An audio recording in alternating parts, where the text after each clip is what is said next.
नमस्ते प्यारे मित्र, कैसे हैं आप सब। आशा करता हूँ फिज़िकली ठीक ही होंगे। तो आज हम बात करेंगे मौत के बारे में। कितनी डरावनी शब्द है ना मौत। आमतौर पर इस शब्द को सुन के ज़्यादातर लोग भागने की या छुपने की कोशिश करते हैं, पर आप भागना मत। मैं कुछ खुशखबरी सुनाने वाला हूँ आपको मौत के बारे में।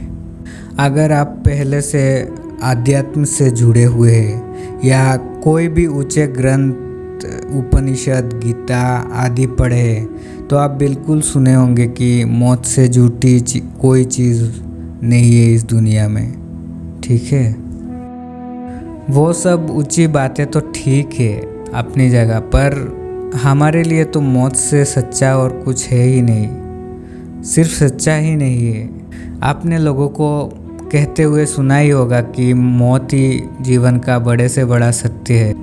मृत्यु के बारे में भले ही हम बात ना करें, पर गौर से देखने से पता चलता है कि मानव द्वारा निर्मित हर एक व्यवस्था मृत्यु को ही ध्यान में रखकर निर्मित किया गया है।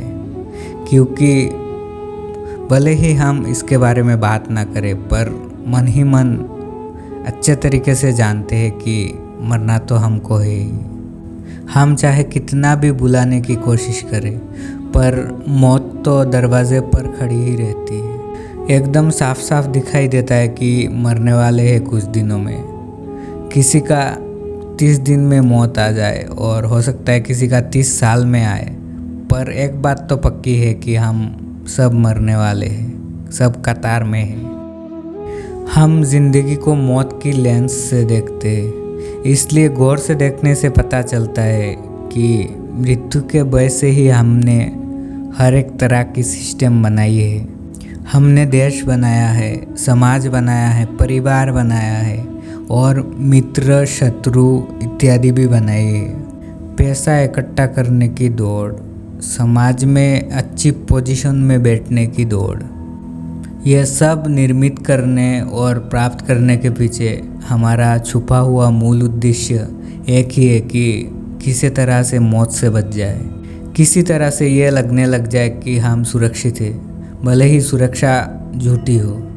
और सबसे बड़े आश्चर्य की बात यह है कि मृत्यु के भय से ही हमने भगवान और भगवान से रिलेटेड जो भी है, मतलब मंदिर मस्जिद ये वो तीर्थ सब कुछ हमने क्रिएट किया है। मौत से बचने के लिए हम भगवान के सामने प्रार्थना करते हैं और भगवान के ही बेटों ने बार बार समझाया है कि मौत से बड़ा झूठ और कुछ नहीं है। अब प्रश्न ये उठता है कि अगर मौत झूठ ही है तो ये कैसे हम जान पाए। जब तक हम ये ना जान पाए तब तक हमारा मूल डर भी कभी ख़त्म नहीं होने वाला है। एक डरा हुआ मन कभी भी पूरी तरीके से खोलकर ज़िंदगी जी ही नहीं सकता है। और हाँ, और एक चीज़, हमारे ऊंचे ऊंचे ग्रंथों में लिखा है कि आत्मा अमर है, कभी नहीं मरता है। पर यह बात उन लोगों पर लागू होता है जो आत्मा क्या है उस चीज़ से अवगत है। तुम पर यह बात लागू नहीं होता है। तो आत्मा अमर है ये बात ज़्यादा उपयोगी नहीं है एक आम मन के लिए। याद रखना एक चीज़, आत्मा अमर है ये बात सुनने और मानने से कुछ नहीं होता। आपके जीवन में मूलभूत रूप से कुछ भी नहीं बदलता है। जब इस बात को जियोगे, जानोगे, तभी यह सब बातें आप पर लागू होगी। मृत्यु नहीं है ये दोहराने से कुछ नहीं समझ में आएगा आपको। मृत्यु को जानना पड़ेगा, मृत्यु में जीना पड़ेगा आपको, तभी आप जान पाओगे। देखो, शरीर तो मरेगा ही, इस दुनिया की कोई ताकत बचा नहीं सकता है इसको। पर अगर तुम शरीर नहीं हो, जैसे कि हम ज्ञानी जनों से सुनते हैं, तो तुम्हारे पास एक ही दायित्व बचता है। क्या दायित्व? जो तुम्हारे ही अंदर बैठकर बताता है तुमको कि तुम शरीर हो, उसी को मिटाना है। उसी को मिटाना ही तुम्हारा एकमात्र दायित्व है। शरीर भाव को मिटाना, शरीर के साथ अपना आइडेंटिफिकेशन को तोड़ना, और इसी को ही धर्म कहा जाता है। यही है किसी भी इंसान के जीवन का ऊंचे से ऊंचा लक्ष्य। इसके अलावा कोई ऊंचे से ऊंचा लक्ष्य हो नहीं सकता। और वो जो तुमको शरीर से बांध के रखता है वो कोई दूसरा नहीं है, वो तुम ही हो। अब आई ना जिम्मेदारी वाली बात।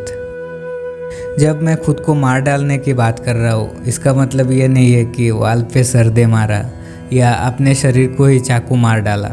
नहीं, तुमको खुद को साइकोलॉजिकल लेवल पर ही मिटाना होगा। इसके लिए तुमको माइंड का साइकी को समझना होगा, क्योंकि माइंड को समझना ही माइंड का मर जाना है। जैसे कबीर साहब कहते हैं ना कि मैं कबीरा ऐसा मरा दूजा जन्म ना होए। तो कबीर साहब ने क्या किया था? शरीर में चाकू मार दिया था क्या? नहीं ना, उन्होंने अपने आप को मन से अलग किया था, मन को जानकर। तभी अध्यात्म तुमको घुमा फिरा कर एक ही बात बोलता है कि खुद को जानो, खुद को जानो, खुद के मन को जानो।